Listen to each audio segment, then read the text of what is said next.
And if you want to tell us about yourself, your story, how you got into training, your sports background, any of that, the floor is yours. Dude, first of all, I'm honored that you chose me to be the first guest on your Yep. podcast. Yep. This It felt is right. yeah, well, this is kind of crazy. Yep. I feel very fortunate that you Mhm. that you asked me to do this. So, yeah, I'm Ben Racke.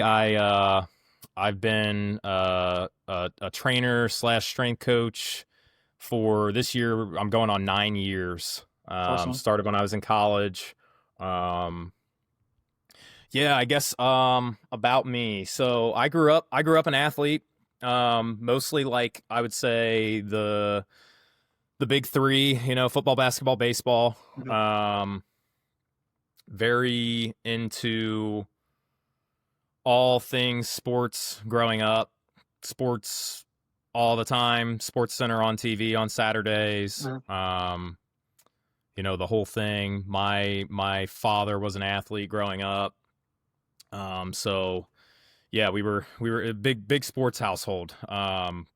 Traveled for basketball, played AAU growing up, played football growing up, played baseball growing up, like I said. Um, wasn't really, I think my introduction really into like strength and conditioning and like that type of stuff and physical development was probably through Rocky. Okay. Yeah. Yeah. And Watching the movie and all and that. and just like the training montages and Rocky Yep. 1 through 5. I remember distinctly like 5 weeks in a row, like my dad, we had a movie night like on a Friday night, and like Rocky 1, Rocky 2, Rocky 3, Rocky 4, That's Rocky awesome. 5. Same thing with like the Rambos and like all of the Schwarzenegger movies. Like I was always fascinated, and just like growing up, I watched like a lot of the Batman animated series and like the X-Men. And so like Okay. I definitely always had the desire to like be like very fit and jacked and like whatever superhero ish. Mhm. I just didn't really know how to get there. My parents weren't really into like training or physical activity outside of like sports. Mhm. So, yeah, I guess that leads me like into high school. I came into high school at like I was a bigger kid. I was probably 6'1", 6'2", close to the height I am now, and like Mhm. 185, 190 pounds, and was obviously a big man in basketball. By that time, I had quit playing baseball. Mhm. I was really into basketball and football, and I was a tight end in football. Head football coach was they ran a system without a tight end. Yeah. Not exclusively, but like every set of Mhm. the offense didn't have a tight end. So like Mhm. he wanted me because I was a good blocker and I was pretty fairly physical at that point in my life. And I was just a big kid and pretty coordinated and decently athletic for my size too. They wanted me to gain weight and be a tackle. Mhm. And so like it was kind of framed like as like, hey, like, if you want to start varsity as a sophomore, you'll kind of Position make this change. sacrifice and gain Yeah. weight. And like, so the story goes like I was picking out my jersey for freshman football and I picked 87 because that was like Mhm. my number growing Favorite up in the number. youth Yeah. program. Yeah. And the freshman football coach was like, you got to pick a different jersey number. And I was like, what? And he's like, yeah, he's like, you're playing tackle. And I was like, Yeah. I was like, am Yep. I? And so he kind of pointed me in the direction of like the coach's office, and head varsity coach was sitting there, and that's when he told me like, hey, if you want to play varsity as a sophomore and start varsity as a sophomore, like you need to play tackle. And so that kind of that set off the journey of like the kind of big time weight gain, right? Mhm. Like to play offensive tackle, and I Mhm. think like sophomore year I ended up at like 235, and then I was like 250 something as a junior, and then I think I graduated high school at like 265 or 270, Mhm. and that just changed me. That Mhm. changed my like athleticism. I got really good at like being a wall, and Yeah. it helped me in to Yeah. playing offensive tackle. Mhm. um Now like that's the other thing too, is like I didn't necessarily understand the value of training, and I didn't really take the weight room as like serious as I should have Mhm. until I was probably going into my senior year of high school. Mhm. And it's kind of like that senior leadership thing, like in the weight room. Like it was like I knew that like I had to set a higher standard, Mhm. and work harder and stuff in the weight room. Now, like Was the training program the greatest? No, but like even still without like the greatest like programming and stuff, like myself and all my friends still got really good gains just by training consistently, man. There's a lot to be said Um, about that. yeah, and Yeah. I'm sure we could We'll go go on down like on a that whole rabbit hole rant. later. Yeah, yeah, We yeah. could go on a whole rabbit Yeah, hole about, yeah, just yeah. like all training is Mhm, really good, and like especially mhm, when you're young, you'll adapt mhm. to pretty much any stimulus and stress that you throw at your body. But Yep. especially when you're in a caloric surplus all the time, Yeah, like eat I a lot, was. yeah. So, um, but um, but yeah, so played tackle. Could never really get back in shape for basketball because like we'd make it usually to like the roughly the third round. I was in the third round of the playoffs twice in high school, Yeah. regional championship, and Yeah, so you know long fall basketball. season and then going into a winter sport, there's not a big Bas- turnaround. Yeah. Basketball would literally start like the next week, and Yeah, yeah. I my aerobic system kind of stunk, and you I would know imagine just your balance would be affected a little bit as well. being in It a just wasn't heavier the same, yeah. body, yeah, Yeah, being in a heavier body, a lot of ankle sprains yeah, in basketball, yeah. especially as time Mhm, went on, and I got heavier. mhm. So it just like I decided to not to stop playing basketball after my sophomore year, and yeah, just kind of changed my athleticism, and it kind of was what it was.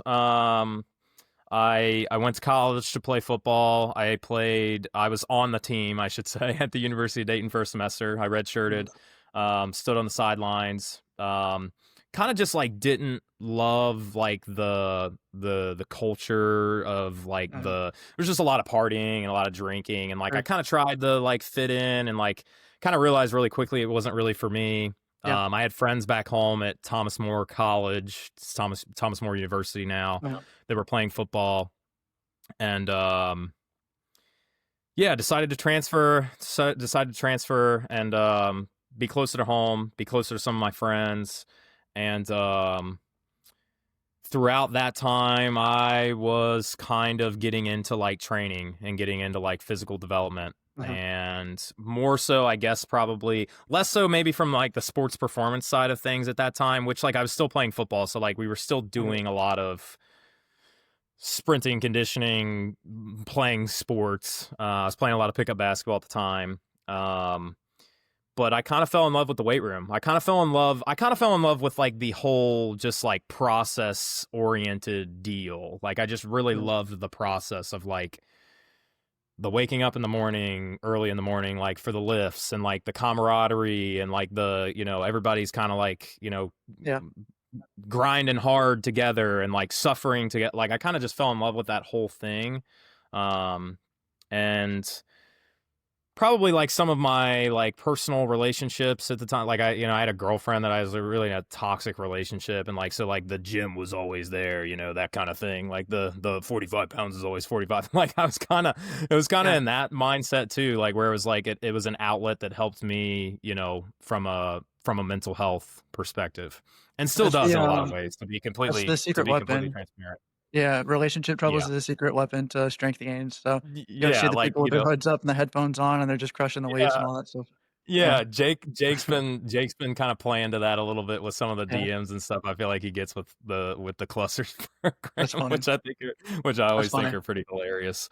Yep, But yeah, no, it was definitely that, and like, dude, as I saw my body changing, and like I was, you know, I was losing some body fat and like getting mhm, leaner, and just like feeling better about myself, feeling more confident.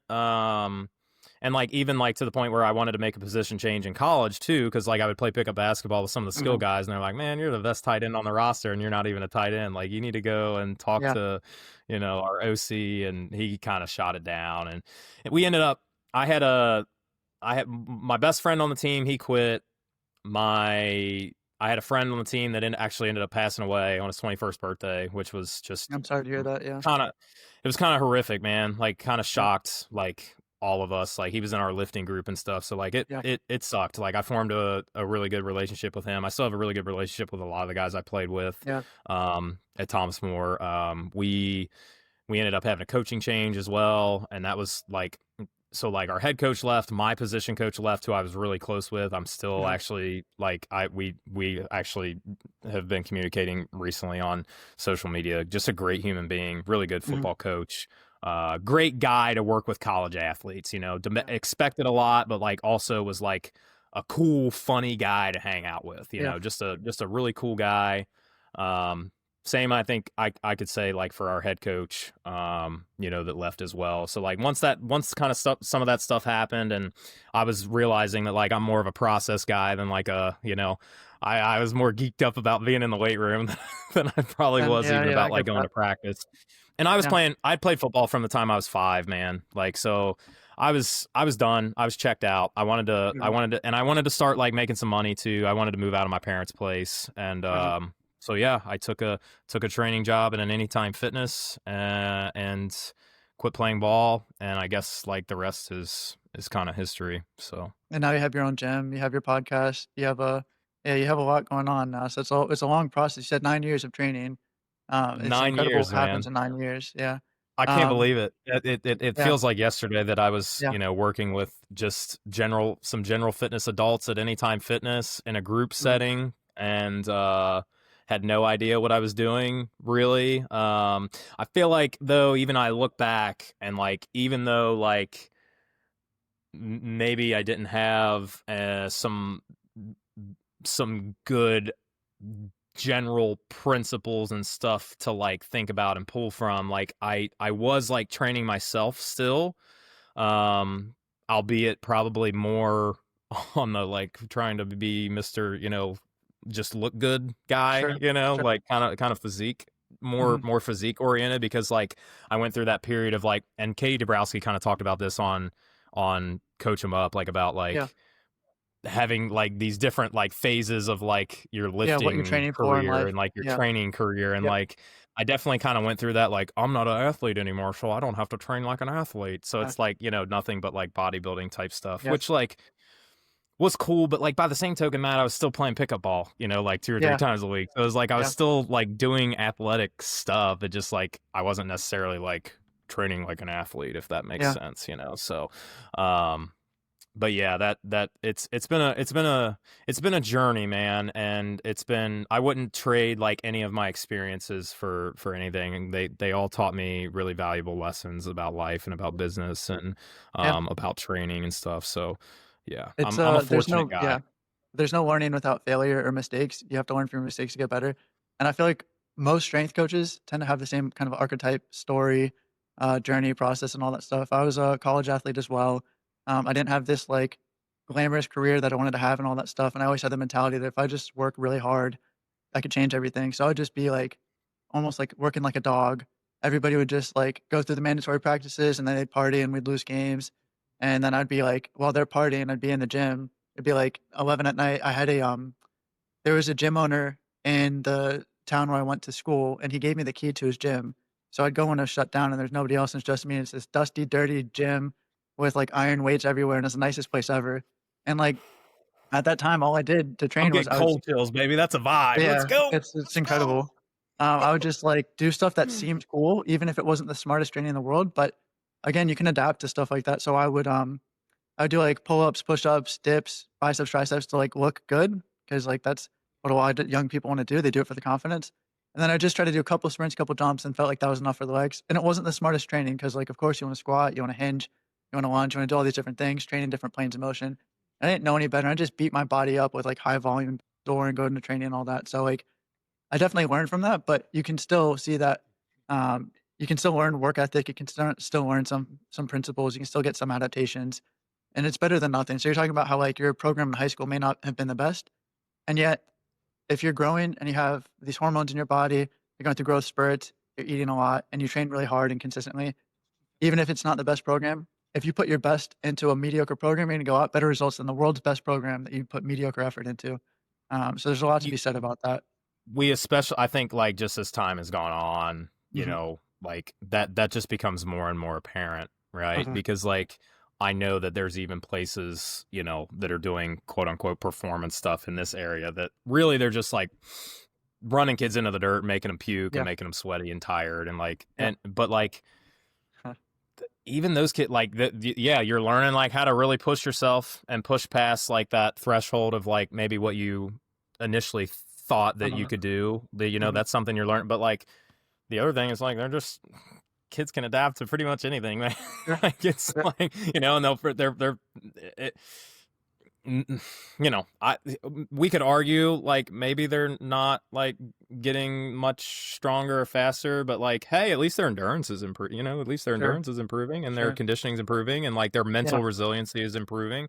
Yeah. Um, so yeah, but that was funny that you mentioned the gym thing and like the going out and partying. So like Yeah. literally this story, like this is like in my head forever. So we had a quarterback at the time who was a party animal, Uh-huh. and like we went up to our rival school when I was at Thomas More, and it was a huge game. It was like we were, I think, top 10 or top 12 in the country at the time. They were top 10 or top Uh-huh. 12 in the country at the time, Uh-huh. and we had the best running back in the country, like 3 years in a row. Like he led Division III in rushing touchdowns. And I'm going into the game like Mhm. I'm a backup, but I'm going into the game like, oh, we're gonna go up here and we're gonna surprise these boys. Like they don't know what's coming. Anyway, the pregame speech from our quarterback was like, let's like kick their ass and like get home as quickly as possible so we can get out to the bars. And I'm just like, dude, like not like the pregame speech Yeah. that I would have gave, but like whatever. And like we lost. Yeah. We drive home from, middle of nowhere, Pennsylvania. We get our ass kicked. We drive from middle of nowhere, Yeah. Pennsylvania, back home. And obviously they still all go out and get fucked up. Like me and my little friend group, Okay. we were Yeah. notorious We'll for work this. out So and we all would that. get Yeah. back from road trips and there was a little Snap Yep. Fitness in Independence, like where we all Yeah. grew up. Yep. Oh, bro. Yep. Get the rage Like out. it's 2 in Yeah. the morning or 3 in the morning or Yeah. whatever. It's like, let's fucking go. Let's rip some pre-workout and like Yeah, let's yeah, go get a absolutely, pump. Like absolutely. we were in the gym, like so it's I was relating Yeah. it to your story about like the going like I was the same way. Yeah, I yeah, was I'm literally with the you. same exact person. And still kind of am to this day. Like to like I like even the other day, like I told Katie, like she was taking the kids to or taking them to the museum, and I had like some downtime, and I was like, hey, if you want me to drive, like that's fine. Like just like after we put the kids to bed or whatever, like I'll come back to the gym and I'm like do with my you. training session like I'm with in you. the evening. Yeah, Sometimes I'm last like night I kind of like to relive the I had a glory busy days day of like the late like yesterday, evening workouts, and it was maybe like so anyway, yeah, I just I was like, "I'm gonna work out real quick," and then Megan's like my wife is Megan, by the way, for anyone listening. They're saying she was saying it's like, "Oh, well, you have a 6 AM, you have to get up early. You don't fall asleep when you're done working out, you're just gonna yeah. be staring at the ceiling the whole time. You got a busy day tomorrow." It's like, "Are you sure that's the right thing?" And then I was just like, "Alright, well, I'll do 2 tomorrow." So, like, I had 3 sessions today, I already did a heavy bag workout, I, like, was able to just hit the bag really hard and get some of the energy out, and then I have a 4 o'clock session after this, and then I'll try to get one more lift in, and then I'll feel better about it, and I definitely have slave to my schedule.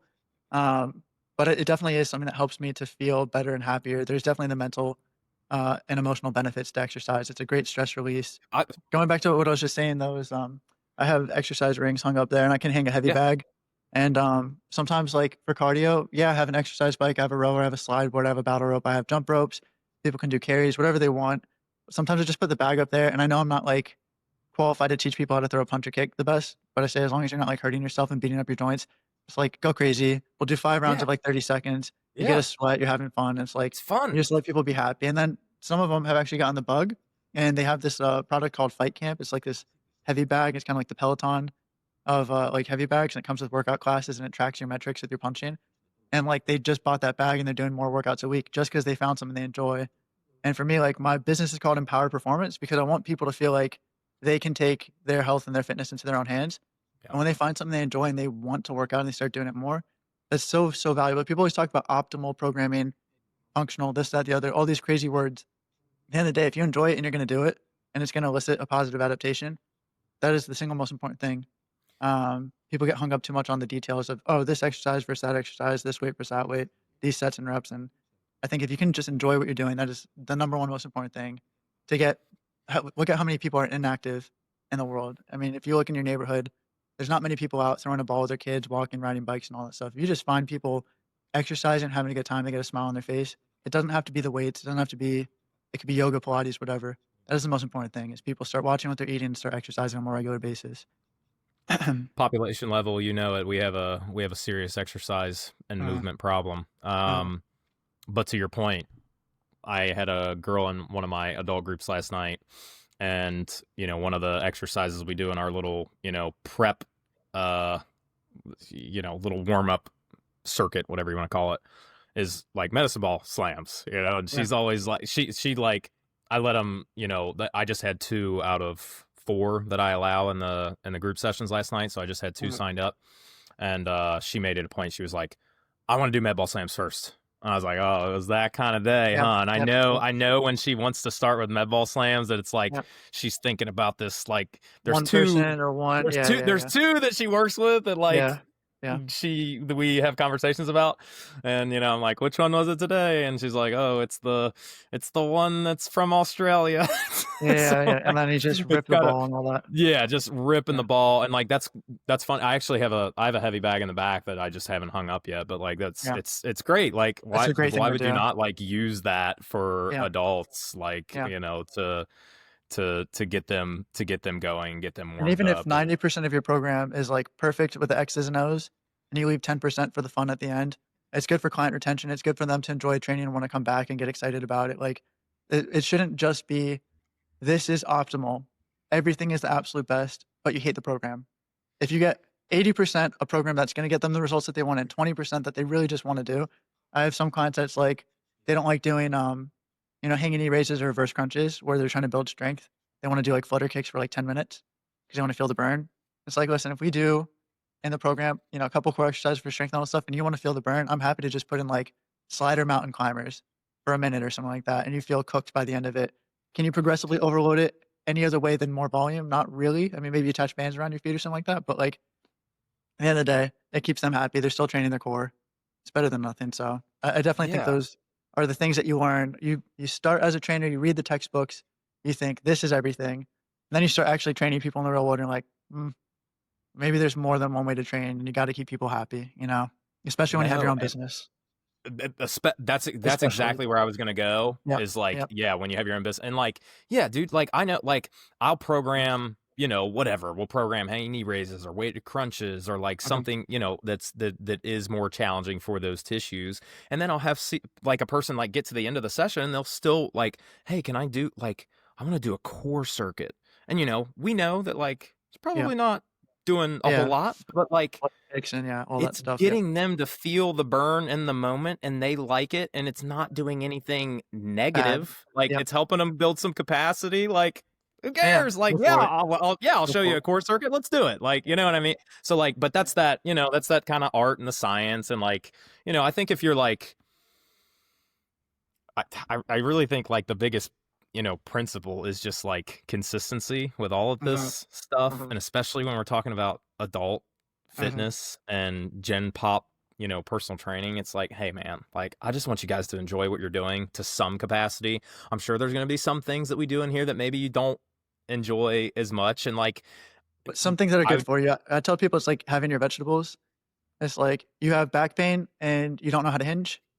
Like we might have to do some hinges and we'll build up some tolerance. You can do kettlebell deadlift, you can do dumbbell RDLs, but eventually barbell RDLs, trap bar deadlifts, we'll try to build some strength because I think I've told you this story before. Anybody who doesn't know, my dad had back pain for many years and never strength trained. And then he finally started working with me when I was getting my CSCS, my certification. And he started with kettlebell deadlifts and the heaviest belt time was about 40 pounds. And he's like, I don't ever have to go heavier than this. I was like, God forbid you pick up a 45-pound package off the ground because you're not going to be prepared for it.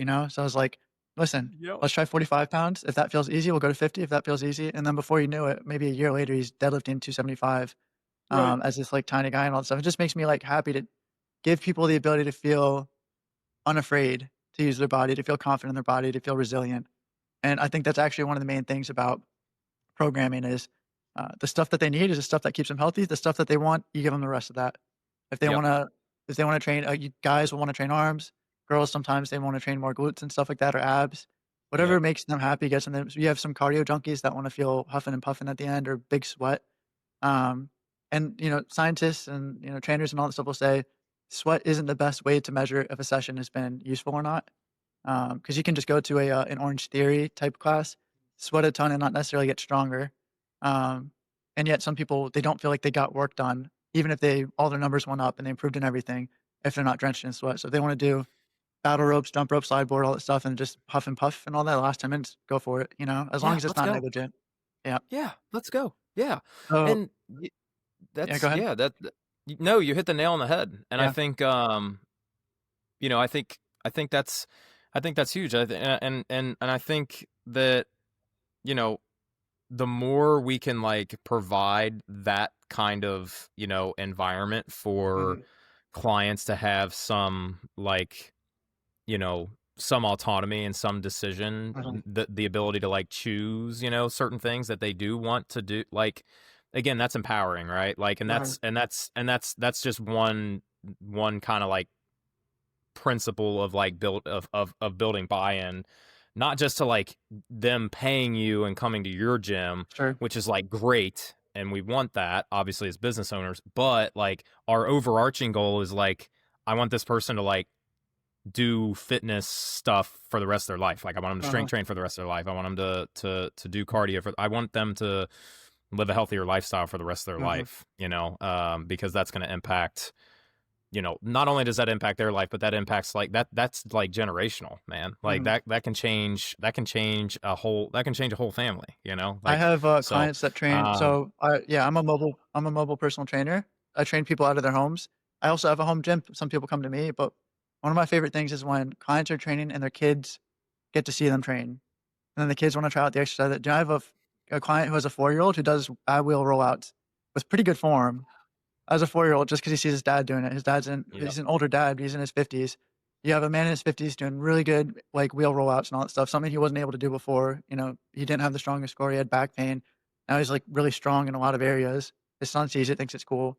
You just see his son, like, picking up weights, putting them down, running on the treadmill while his dad's working out, doing, like, sit-ups and ab wheels and all that stuff. It's really cool to see that, and there's so many reasons to train. I think, the strength coach kinda world, you have to be a little bit more focused on the X's and O's, because at the end of the day, wins and losses, keeping people healthy, those metrics are so important. When it comes more to, like, general population, just general personal training, I think it's about enjoyment, I think it's about developing healthy habits. There's a lot of other benefits outside of this exercise and that exercise. I actually wanted to ask you about that. Um, your business, and correct me if I'm wrong, is you work with a lot of high school athletes, but you also work with parents and general population, so you do more sports performance and more fitness. I was curious if you could speak to the differences of those training styles, but also the age differences too. How is it different working with someone who's maybe 40, 50, works a desk job, someone who's also in high school, growing, learning a new body, all the sort of differences. You can get into however you want to. well, yeah, and I obviously, like, I think the general principles of Uh-huh, training are like very overarching, right? But uh-huh, like, um yeah, like, I think for the, to hit on one of your points that you just talked about, even with like, even athletes though in the private sector, like, I yeah, have to I can't be like this military style rigid, yeah, super dictator rigid, a-hole, sure, like if I want to have kids, want to come back and sure, want to continue to train, sure, the whole like sweaty tired puke model, yeah, is not great for that.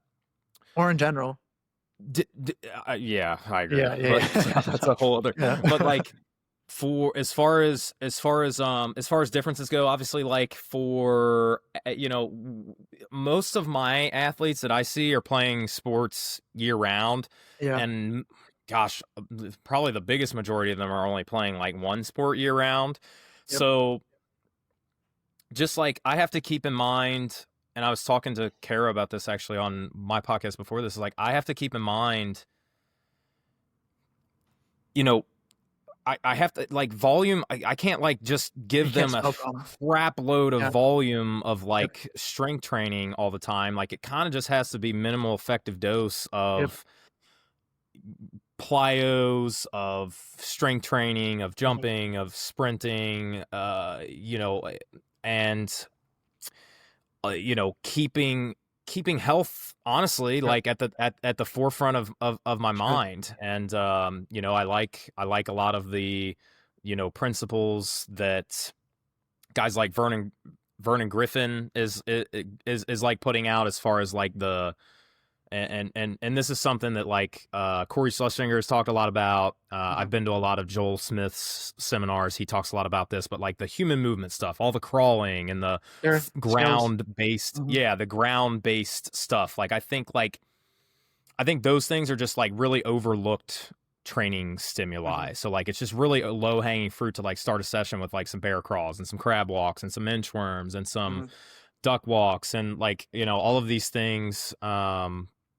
The Spider-Man lunges and the rotational stuff. Like you're training your core, you're training shoulder Sure. extension, you're training like a lot of you're getting a lot of bang for your buck. In the first few minutes of our training sessions, Mhm. without like maybe without a ton of fatigue. And you know, it's for the athletes, it's really about like meeting them where they're at every Mhm. time when they're coming in the door. And that's the same can be said for adults, and I'll get to that. Sure. But like I think with the athletes, it definitely is much more of a game of like managing stressors and Stress managing with and competition. managing. Yeah. Yeah, Yeah. and like this whole idea of like load management and Sure. like to be clear, like I don't have some perfect formulation of Sure. by any stretch of the imagination. I think the more consistently kids get into me and they do get stronger, like they become more resilient to like Mhm. they can handle more stress. Mhm. They can handle more stress, which is good, and getting stronger and building muscle, like that all, and encapsulates that. But yeah, it's definitely like the athletes it's much more about like managing where they are on like a day-to-day basis. I think with Yeah. adults on the other side of the other side of the equation, they're sitting a lot and maybe not as active, Mhm. and maybe they don't even have a history of like training or sports or any kind of like physical activity. Like some do, some that I work with have been runners their whole life, and Yeah. they realize that like their joints are kind of, beat up in a little bit and probably need to build some bigger, stronger muscles to absorb maybe some of those forces. Mhm.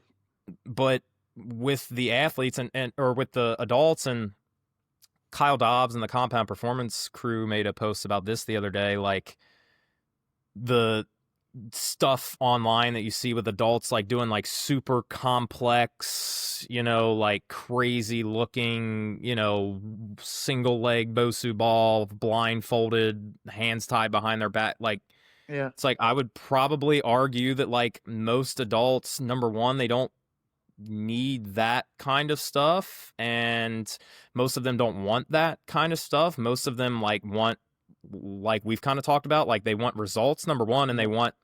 they want to like feel something. They like want to feel that they're working hard, and they want to feel Mhm. their muscles burning. So I think with the adults, it kind of is more about like pushing them and challenging them and helping Outputs. them and like setting the expectation early on that like, you know, if you want these certain results, like we do have to like Yeah. train consistently and train Yep. with some effort Yep. and do some bike intervals and like do some, sets of, uh RDLs and squats and presses and pulls, like, within whatever 3 to 4 to 5 reps of failure consistently, like so I think probably the main difference is like really helping my adults understand that, like, and again, I'm gonna meet everybody where they are, Matt, like Sure. contextually Sure. speaking, like there's because there's some people that just want to come train and get generally more strong and fit over Yeah. Yeah. time, and Yeah. they're not necessarily looking to like be super jacked or muscular, and Sure. that's a lot of adults. Let's be Sure. clear. Sure. um but for the adults, it kind of is like maybe a little bit more training volume per session, because Sure. guess what, they're only in like 2 or 3 times a week, Sure. and they don't have necessarily maybe a lot of, and not every adult, I'm not saying this again, like I have adults that like are runners and are, Yeah. you Yeah. know I did a helped a guy with his strength training for an Ironman last year. Like, so I'm not Incredible. saying like this isn't like across the board, but Mhm. generally speaking, my adults that are in my adult fitness groups, they we want to I want to challenge them during their sessions, because like some of them are making a concerted effort to like make sure they're getting more steps, and Yeah. like, kind of, maybe making some lifestyle changes as far as like nutrition and sleep and stress management and things like this. And then others, maybe they're not at the point yet where they are maybe doing some of these things that they could or should be doing outside of Yeah. our training. And it's like, as a guy who's their trainer, who they're paying really good money to, it's my responsibility to give them a great experience while they're Yeah. training, Okay. and also, like, push them a little bit. And you know because again, they're not probably super active outside of like coming into the gym and training. Right. So it's kind of like both ends of the coin, where like I've got a lot of athletes that are like super physically active, and like, and it's even like one of the things that Kara and I talked about was like this big push for Pilates with females on social media. And like, I do have a Yeah. lot of like female athletes that like, are doing Pilates. And again, I'm not saying Pilates is bad. I'm not saying any Sure. form of exercise is bad. I think Okay. all exercise is great. Sure. Do I think that like somebody who's playing club volleyball and is practicing 6 hours a week and Uh-huh. is playing on the weekends and having like these 12 games in 3 days tournaments, and they're coming to see me 2 times a week, and they're going to Pilates on top of all this, like, I don't know if physiologically those Pilates classes are doing anything other than just creating more general Fatigue. fatigue for that specific context and that Sure. specific athlete. Sure. Do I think it's bad? No. Do I think it's like something that like, could you do it when maybe you do have a little bit lighter schedule? Of course. Mm. But like with my athletes, they're super active outside of when they're seeing me. So I Uh-huh. really have to like make sure I'm managing Uh-huh. volumes of their sprinting, their agility, their plyos, their strength training. Whereas with the adults, like, I'm probably trying to like get more into like one session than, because Sure. like, and because I know that like my volleyball athletes like are playing a lot of volleyball, so they're Sure. in condition, they're conditioned for volleyball. Again, we're probably not going to do a bunch more, especially with the like younger athletes that probably need to gain strength and muscle anyway. Like, we're probably not going to do a bunch of extra conditioning, whereas Mhm. like an adult, yeah, we're probably going to get after some conditioning at the Yeah. end, if you have the ability to, if you have some time, a little bit extra time, and if you are willing and you want to. Uh-huh. I'm probably gonna lean into that with folks. So it's kind of like you got the kind of two ends of the coin there. Yeah, I I would think, say that's probably the biggest difference. yeah, I'd say a good way to summarize it is essentially, with the athletes, there's so many chefs in the kitchen, there's so many stressors that you have to be aware of, that you have to be careful that you can't possibly overcook them. It's kind of that principle that, like, everybody has a teacher. You have 10 teachers, they all give you an hour worth of homework. You can't do 10 hours of homework every single day. So you have to kind of understand, do you have a coach that's giving you hard training sessions? You play 4 games on the weekends, you have 5 practices during the week and all that stuff. Do you really wanna beat them into the ground? The answer is probably no. The best thing that you can do for an athlete is keep them healthy. Availability is the best ability. We all say that all the time. Yep. And then next, what gives them the X factor? If they're just as conditioned as everybody else, usually it's speed and power makes a difference. And that's more the neurological side of things. You can get that with a small dose. It doesn't mean it's not challenging. You have to sprint really fast. You have to jump really high. You have to lift really heavy, but you don't have to do 1,000 reps. And Yep. then on the flip side, you have adults where maybe there's no chefs in the kitchen, so to speak, besides you. And you Yep. almost want there to be Yep. more because you want them to do more work Yep. outside of maybe 2 hours a week with you or 3 hours a week with you. Same for me. Just might not be enough for them to see the changes that maybe they're expecting. And you have to explain to them that, like, there's what, 168 hours in a week. You spend 3 with me. There's 165 where you should be getting some exercise, watching what you eat, treating food as fuel instead of like a entertainment or some sort of emotional vice, which we can get Yep. into eventually. That's a really big rabbit hole. And then you want them to just exercise more. exercise, sleep, manage their stress. Like those big rocks that people always talk about, everybody says, I know, and then they don't know it. Well, to know and not to do is not to know. Knowledge without application isn't really knowledge. That's probably, I think, the most important thing is getting people to do the things they say they know that they should do. And you can't typically overcook adults like that right off the bat. You're not going to have someone come in, they haven't worked out in 5 years, give them the hardest session in their life. You have to build them to that point where they know what challenging is, so they can eventually get the adaptations. But those first few months, get them in the door, keep them in the door, and then you can start to progress. And then, I've had people where the first year, almost no weight change. They want to lose weight and all that stuff. Year two, they lose 80 pounds. Is they eventually build to the point where the habits just fall in line. They start taking care of the eating, Right. the sleeping. They add a few more exercises into their weekly program. They start hiking, whatever, and then Yeah. everything seems to fall in line. So it definitely seems like there's a different approach. I appreciate you kind of diving into that. I definitely agree with you on that as well. I had a couple other questions real quick. I was going to ask. Um, I'll ask about you now. What are your current training goals and how are you attacking them? Because you've said you've gone through, more bodybuilding, powerlifting. What are your current training goals? It's funny. I I don't necessarily have like any big like one goal in Mhm. mind at the moment, which maybe I should. Maybe I should like narrow it down and like Yeah, pick give yourself a something. phase. Yeah. Yeah, well, yeah, so I'm kind of I've been lifting pretty heavy. Mhm. I kind of have this like I've still never benched 3 plates. I still that like Okay. that is looming over Yeah. my Yep. head. I'll say that publicly so everybody can Yeah. shame me on the internet. Um, I would like to bench by so like I have this training program that I've written for myself here the past it's kind of like a 12-week thing, or is it 16 for 16-week thing. Mhm.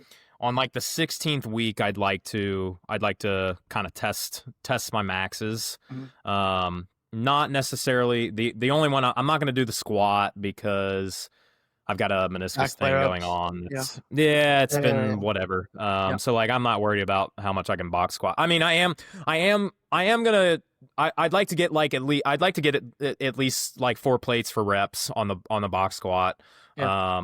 I say reps 3, 2 or 3. If Reps. I can, yeah, if I can do that, that's cool. I would like to get over a 500 pound trap bar deadlift, which I've Mhm. done before. So like the closer I can get that in this like in that final week to 600, that would be cool. Um, I would like to get my broad jump to 9 feet. I'm at like 8 feet 5 inches right now, so I've got some work to do on that. That's going to take a while. The seated broad jump, like the Blaine The broad, I'd land like to get that. broads. Yep. Yeah, I'd like to get that over 10 feet. Yeah. I think I'm sitting at like I think the last time I did it, I think I got like 9. Now, like this is where the box is, so I'm measuring where the Right. Yeah. box is, not where my Sure. feet are. So my feet are a little Sure. bit in front of that, but like where the box is, I think it was like I'd have to look at my notes. I think it's like 9.6 or 9.8 or Yeah. something like that. So, um, yeah, that is like something that I've been like toying around with. Um, yeah, outside of that, the biggest yeah. So I guess my biggest goal right now um is the 40-yard dash, and I haven't tested that in forever. Yeah. I'd like to run a 4.8, Yeah. and I think with like the numbers that like the numbers that I hit when I was down in Texas with Tim and them, which the vibes were very high. Yeah. I mean, like I was at the That looked track like with it. Yeah. Tim and Yeah. Jump Science Yeah. and Blaine, Yeah. and like everybody was really fast. Q, like Yeah. so like I was with some really, really fast, really freaky athletic dudes. And I ran it was like a 30 build, 10 fly. I think I ran a 102, Okay. and like I took that, and then I took like my calculation, like my the sprint I do in here is like a 3-yard build to a 10 Yeah, yeah, fly, yeah, and I took that yeah. time. That's like a 1.4. I was like a 1.46 or something like that.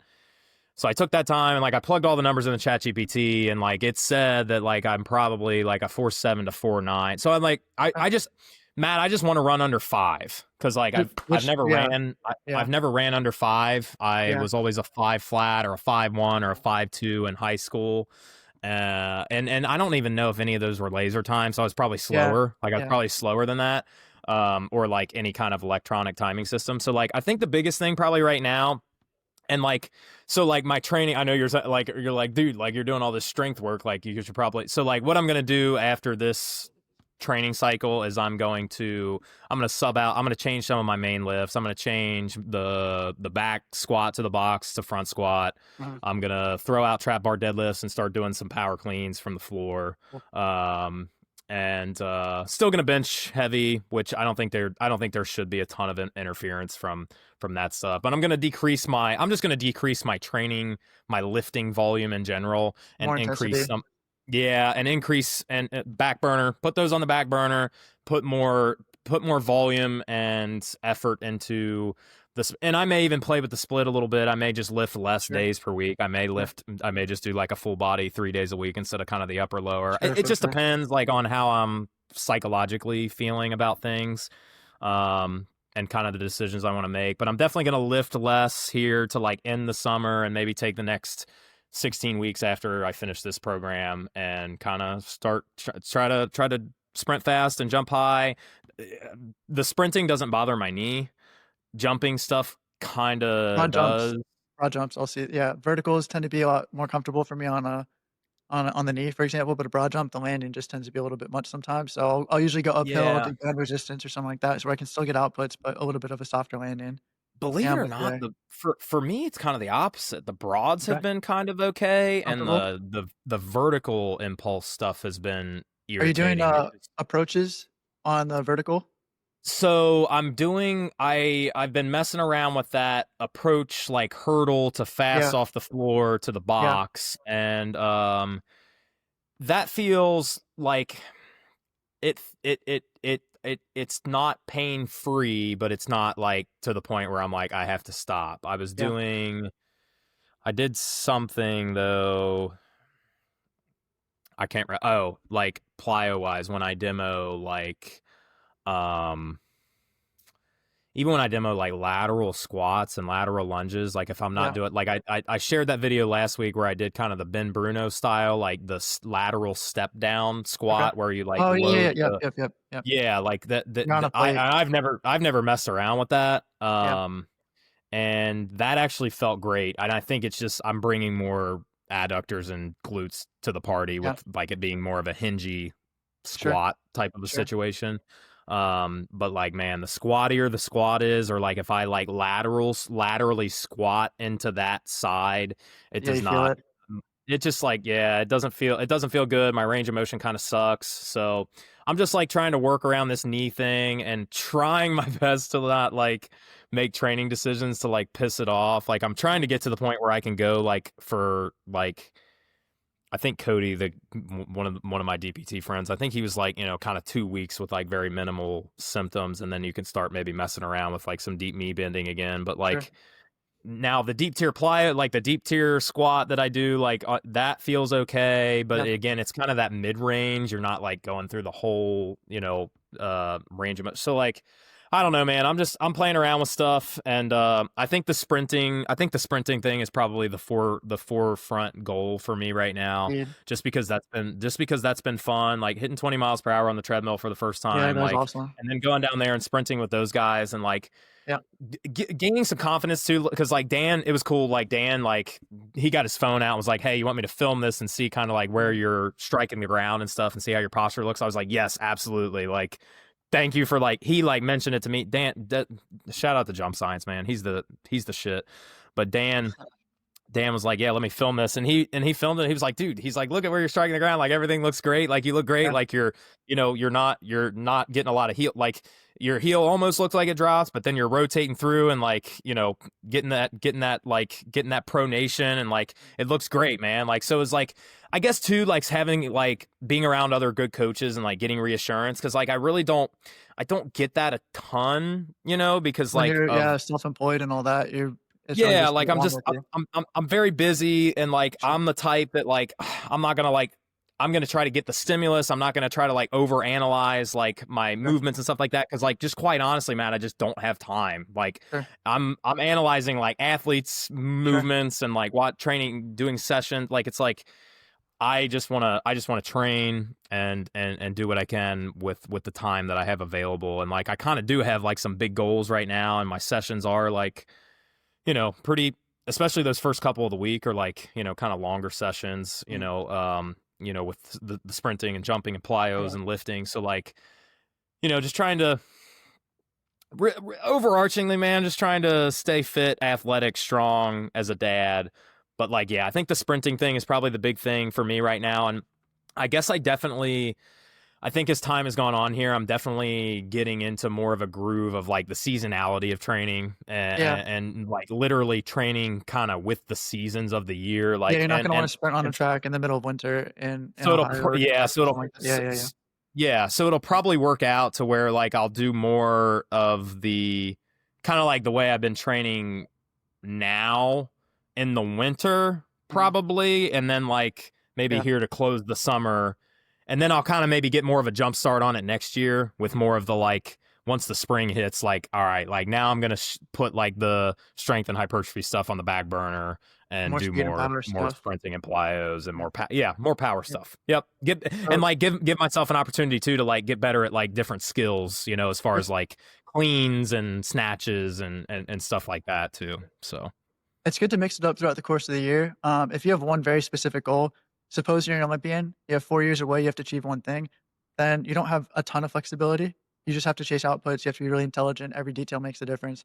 What you're doing is you're training to be healthy, to enjoy yourself, to have fun. That's so important. That's essentially what my split's been lately is how can I enjoy myself? So I do 2 lower body days, 2 upper body days. I make sure I do jujitsu, I do Muay Thai. I try to run, I try to bike, just things that I enjoy.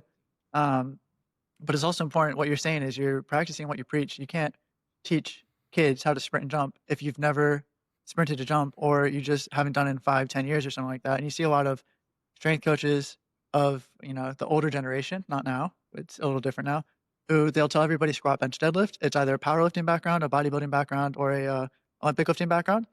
And then it's like, well, what about sprinting and jumping? Probably two of the most important things in terms of being athletic. And it's like, you get enough of that on the field or during games and all that stuff. And they don't coach it because they're not good at it. And I think it's really important to be able to coach it because you could argue that strength is, yeah, the foundation of everything. But there are a lot of people that aren't particularly strong, but they're really fast and they can still have a good spring that dominate in sports because they are quick and they're very skillful and they're very intelligent. And you can work around that. It obviously depends on your position. You're not going to be a lineman, be super weak and find success and all that stuff. So it obviously matters, but you get my point. And it's good that you're able yep. to practice it and demonstrate it because also no one trains speed and power after they finish playing sports. It's very rare. And that's one of the fastest things to diminish, one of the fastest qualities to diminish because people don't train it. I think I may have told you, but I used to play soccer, almost every day from 9 to 21 when I graduated. Then I started coaching. I didn't have enough time to play anymore. And then when I started playing in like a rec co-ed league after that, my first couple games, I sprinted and I pulled my groin. It's just you lose the tolerance. You have to keep doing that. You don't feel as Yep. fast.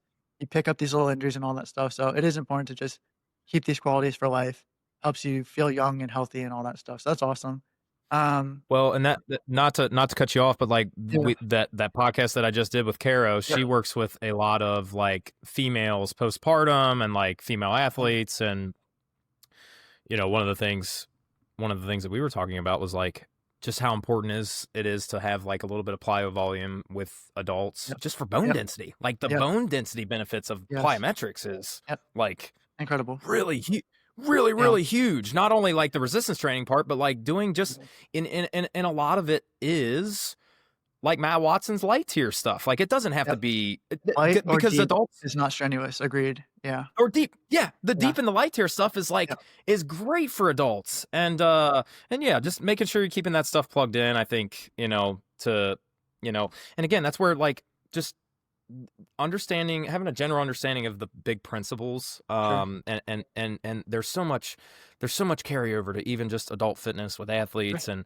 I think I just think I think all of these kind of things are just good for health and good for not only good for performance but just good for health, good for longevity.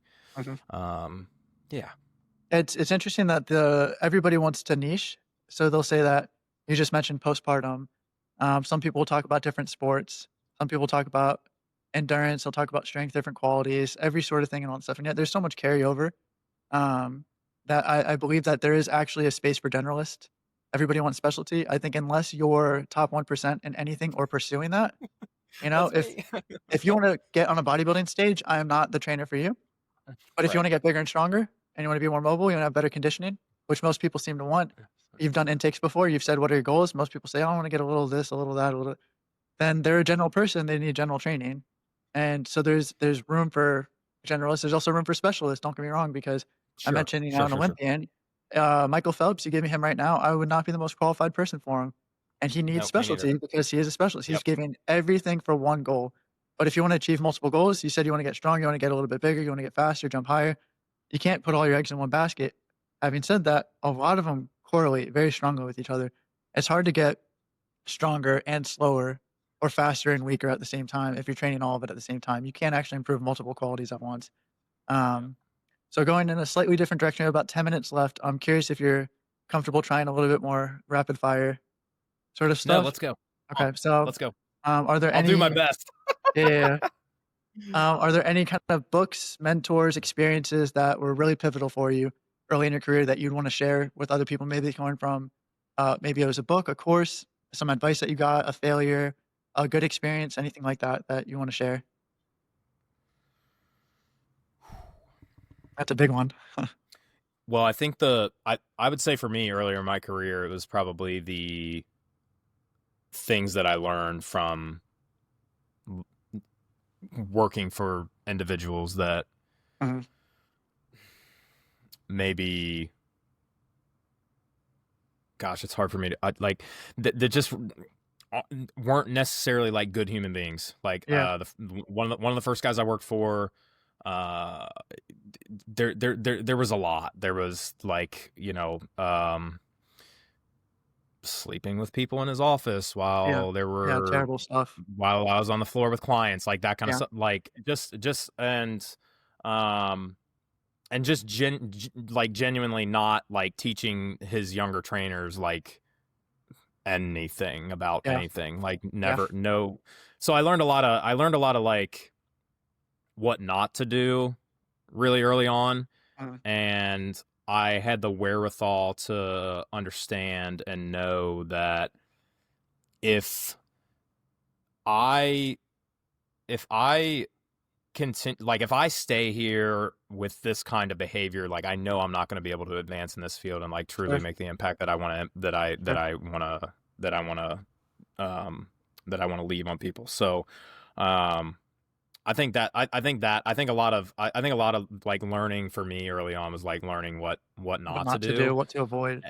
and yeah, and what to avoid, and when to like stick up for myself and like Sure, understand like me as a human, like knowing what like as weird as this say, like knowing right from wrong, like sure. knowing that like if something doesn't feel right Mhm. about like a person you're working for or something that's going on in the workplace, like it's probably not right. And Yeah, maybe because like that's kind of the story of like when I opened up my like I started my LLC, was mhm. like I kind of had nothing. Like I had Yeah, maybe two or three clients, and I knew that like I was going from a place where like I was going to get a consistent paycheck to like yeah, it's a risk. yeah. And so I guess that's maybe the other lesson is just like maybe don't be afraid to bet on yourself. Yep, If you know you're a good human being and you know you're putting your best foot forward and you know you have your clients and athletes' best interests at heart, don't be afraid to bet on yourself. Yeah, I think that's a really great advice. There's a lot of people that are brave enough to put themselves out there that aren't the best people, and you see them succeed, and that can be really aggravating. If you're a good person and you're not making the same steps, not showing the same courage, taking the same risks that they're making, it kind of feels like you shouldn't be complaining. You should actually, step out into the arena and get busy and all that stuff. And so you definitely gave me the courage with the podcast, for example. You Yeah. talked about Tim Riley, who had the Coach 'em Up podcast. He says all the time that he saw a lot of, for lack of a better word, shitty trainers on the internet making ridiculous claims and doing terrible exercises. And he would just get mad on his phone. And so one day he just stopped doing that and started putting out his own content, even if it wasn't the best, because he wanted to make a positive impact. And I think that is one of the biggest green flags in a trainer. And you talked about the red flags with the other trainer. I think that's what is the most important thing at the end of the day. It's still a service industry, especially private sector. Relationships and being a good person goes a long, long way. I had mentors that were amazing people and some that weren't so good. And I was able to learn on both sides what to do, learn some Yeah. healthy habits, kind of accelerate that process. But also, you see the other side, which is just as valuable, what not to do and why do you not want to do it. You watch their failures, you say, I want to stay away from that as much as possible. Right. So I And to appreciate be that. clear, I had I had great mentors as well, and Sure. even people that we know mutually that like Sure. had an incredible impact on Sure. my career in a very, very positive Yeah. in a very, very positive way. But I'm saying like early on, like, my Yeah. Yeah. first Yeah. couple Yeah. training jobs like Yep. were I struggled a lot with like things that I thought were like morally wrong that were going Mhm. on within the business, Mhm. and kind of learned a lot about like what not to do, and Mhm. how not to run a business. Yeah. Yeah. Yeah. Another question along those lines is there any myth, misconception, or pet peeve that you have in the space, whether it's athletic performance, it's general fitness, it's nutrition advice, anything kind of training related that you just see all the time and you wish you could kind of dispel that myth or rumor, or it just gets on your nerves and you see it going around?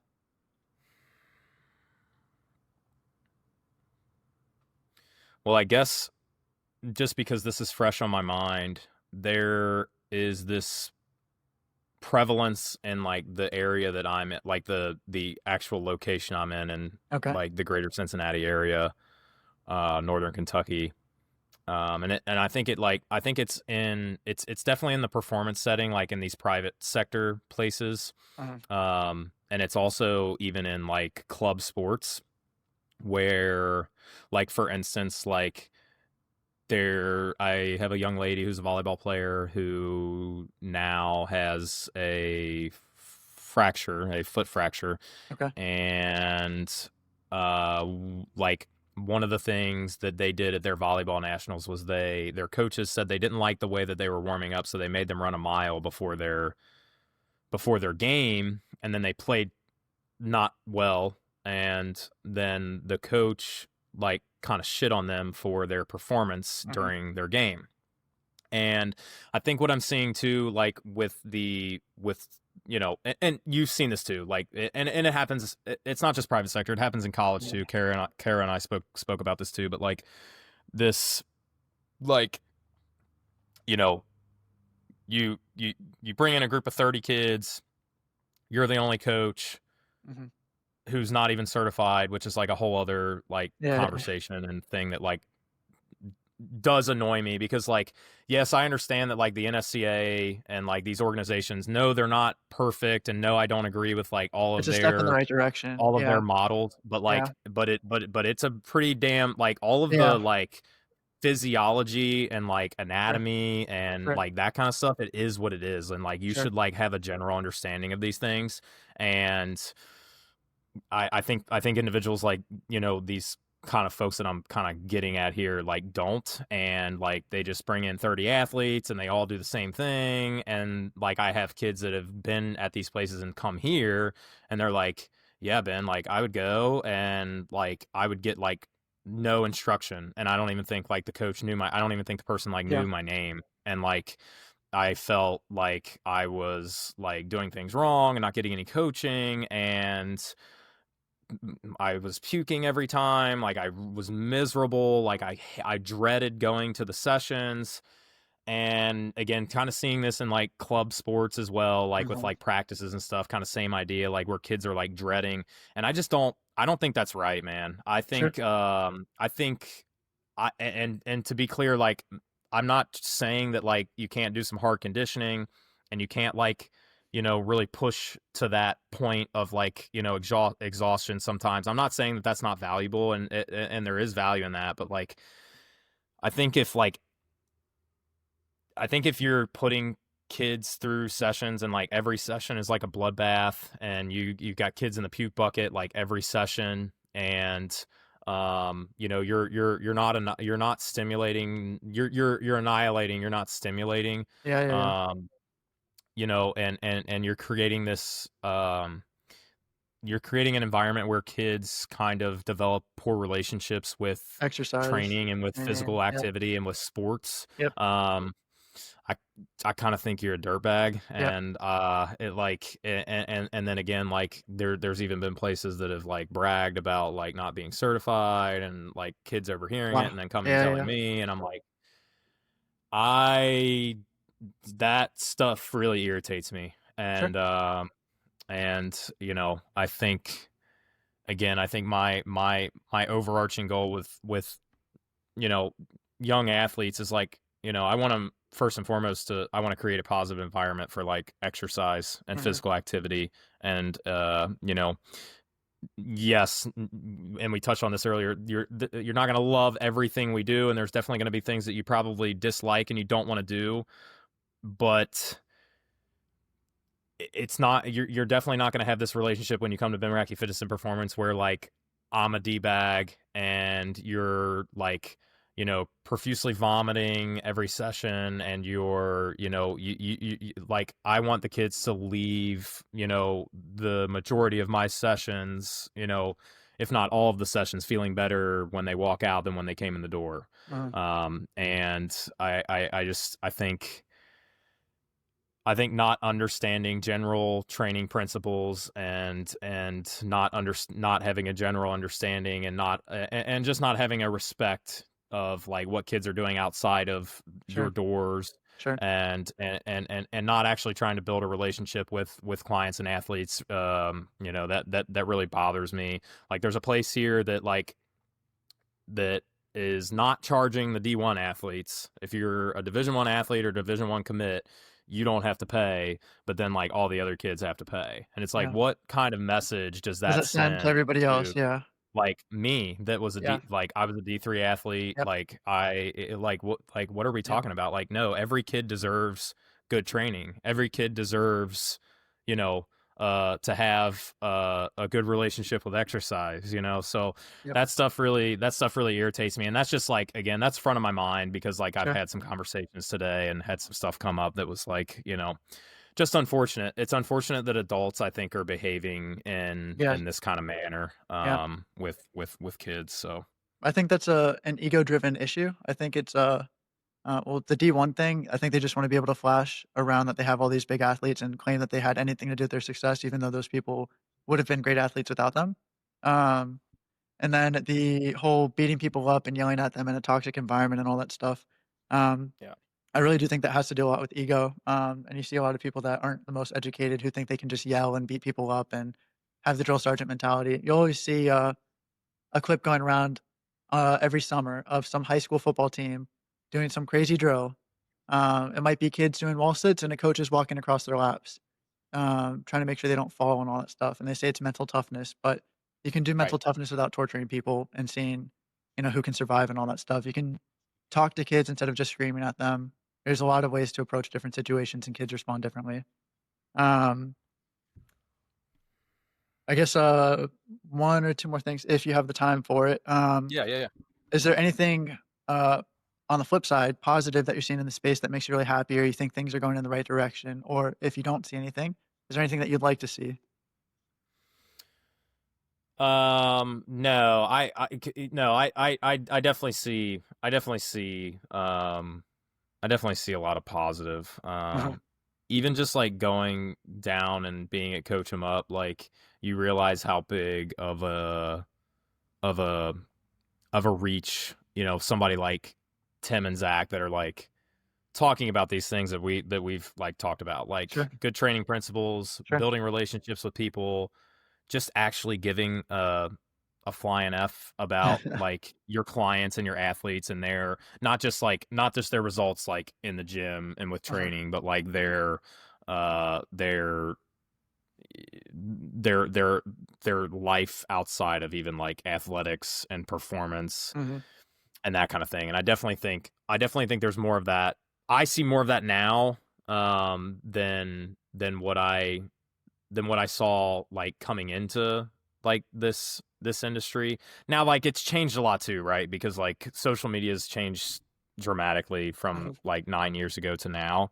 Um but but yeah, I definitely see I mean there's so many more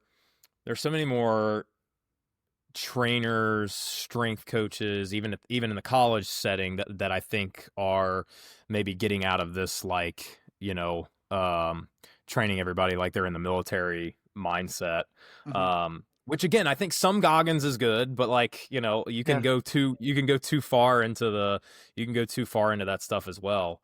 And depending on the kid, right? Like a bit depending on the athlete, depending on the person, like they may need slash want more of Different that styles of kind of coaching, Goggins type. sure, sure. Right. Like, it's kind of like meeting everybody where they are. And I think, I guess that's what I would say is I see definitely a trend in the industry of like more trainers and coaches, like that are doing a really good job at meeting people where they are, I think that's important, yeah. and versus like, I'm going to fit everybody into this one box, like the biggest loser Uh-huh. mentality, or, whatever like that. So, um, it's definitely that's definitely a plus, I think. Just again off the cuff, I think that's probably a good Yeah, I think spot that's for that. I think that's a great response. I think, an analogy that's sort of similar that maybe soccer fans can understand is, you have a coach that can only do well with one tactical setup, and then they join a new team, and they don't have the players that they need, and they need 5 years and $1 billion to sign all these new players and all that to finally look good. Are they actually a good coach? Or is it the person that can join that team, understand who they have, and get the most out of everybody, and instantly get results who's a good coach? And I think Yeah. that's essentially what you're saying kind of along those lines is you have a lot of my way or the highway coaches of the past. You know, I have a Yep. lot of people now where it's like, "Who are you? How do you need to be coached? What do you need? What do you want?" And you try to build relationships and be a good person. And when I was a soccer coach, I'd never treated 2 kids the exact same because there'd be one kid who would be beating himself up after every mistake, and you have to build them up and give them some sort of, confidence, and let them know it's okay to fail. You have the other kids who are popular and they think they're too cool for school and they don't have to work hard or tackle. You get to give them a little kick in the ass, and Yep. all you're trying to do is help everybody, and as long as Right. you're respectful, there's so many different approaches Yep. that you can take. Of I course. wanna respect your time. I was just curious if you had any final messages that you wanted to share, any piece of advice, any final thoughts? Final thoughts. You can share This about anything, yeah. no, this is a callback, but like the whole knowledge isn't knowledge without application. Yeah. That was I wrote that down. Oh, cool. That's a great quote, and I think Yeah, that's kind of a great quote to end on. yeah, And like take the you know take the steps yeah, necessary that need to happen to reach your goals, whether it's just general fitness, whether it's performance. um the the principle of consistency, and consistently applying principles is where the money's at. And I think I say that all I feel like I feel like I say that all the time. Like I'll write that on posts because like yeah, that's just the thing that's I guess it's probably most prevalent for my population with like the sure. athletes and adults is like, I always say like the people that get the best results of Ben Racke fitness and performance are the ones that are the most consistent Mhm, and that are not only the most consistent with showing up, but like also give the most give great effort consistently. mhm. So yeah, knowledge isn't knowledge without application. I think that's a really good place to Yeah. put a bookmark in this. One final thing kind of along those things is, because you inspired me to start this podcast, something that helped as well as I saw a quote. I'm gonna butcher it a little bit, I don't know who to give credit to it for, but the quote was, Thinking about the thing isn't doing the thing, talking about the thing isn't doing the thing, planning the thing isn't doing the thing, only doing the thing is doing the thing. And so there's a lot of people that are planning forever. They wanna have the perfect plan, they want everything to be set up so perfectly before they start, because they don't wanna look stupid, they don't wanna fail, they don't wanna feel like a loser. And just starting, even if it's imperfect, and kinda going along and learning along the way is, in my opinion, a very valuable way to do things. There is no perfect way to do things, you gotta get going. And you really did give me the courage to kinda just do the thing, start the podcast, and kinda learn along the way and all that stuff, and, that's an important thing as well, is to reflect and try to grow, um, but not wait for every single detail to be absolutely perfect, before starting, just have the courage to do it, so I appreciate that, I wanna thank you for that. Um You're gonna crush it. And again, like that's another like great take home message is like the perfect program, the perfect plan does not exist. Yep, yep, Just you go. just gotta do the thing, so cool, well, I appreciate it, if you want to share your social media, your podcast, anything you wanna plug, please do. You can find me on Instagram. I'm at Ben Racke, at BenRacke. The gym's page is Ben Racke Fitness and Performance. I think there's an underscore in there. I should know that off the top of my head. I'll link that in the show notes as well. Yeah, the Yeah. podcast is the Ben Racke Fitness and Performance podcast. It's been rebranded. I think I rebranded it twice, but Yeah. the Ben Racke Fitness and Performance podcast. It's on Apple and Spotify and all the places. It's in the link in my bio. The gym is in Northern Kentucky. If anybody's ever in Northern Kentucky and wants to stop by, please don't hesitate to reach out on social media or email, wherever you can find me, and we'll get you in and get you to the gym. Cool. Well, thank you everyone for listening. Thanks for being on the show, Ben. And we'll have to do this again sometime, maybe a couple more deep dives into some other topics Yeah, or let's something, or I'll go, I'll be back man. on your show if you want as well. So, Dude, so grateful you asked me to be your first guest. yeah, I'm honored. appreciate it. Thank you so Thank much. you. Thank you.